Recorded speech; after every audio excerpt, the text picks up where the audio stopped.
આ તરફ દાહોદના ગરવાડામાં વરસાદમાં રસ્તો ધોવાઈ ગયો। વડવા ગામે પહેલા જ વરસાદમાં રસ્તો ધોવાઈ ગયો।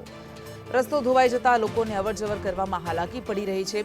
કોતરનો રસ્તો ધોવાઈ જતા ગામ લોકોને ભારે મુશ્કેલીનો સામનો કરવો પડી રહ્યો છે। અહીંયા પાલિકાની નબળી કામગીરી ફરી એક વખત છતી થઈ છે। દાહોદના ગરવાડા તાલુકાના વડવા ગામ ખાતે આવેલા કાતળિયા કોરનાળા પહેલા જ વરસો ધોવાઈ ગયો છે। કોતર નાળું ધોવાતા વડવા, છરસોડા, આંબલી સહિતના વિસ્તારની અવરજવર ઠપ થઈ ગઈ છે। તમામ ગ્રામ્ય વિસ્તારના લોકોને મુશ્કેલીનો સામનો કરવો પડી રહ્યો છે। મોડી રાત્રિથી વહેલી સવાર સુધી મેઘરાજા મન મૂકીને વરસી રહ્યા છે, ત્યારે વિવિધ વિસ્તારોમાં ખેતીલાયક વરસાદ નોંધાયો છે અને પહેલા જ વરસાદમાં વડવા ગામ ખાતે આવેલ કાતરિયા કોતરનાળું ધોવાઈ જતા ગામ લોકોની અવરજવર ઠપ થઈ ગઈ છે।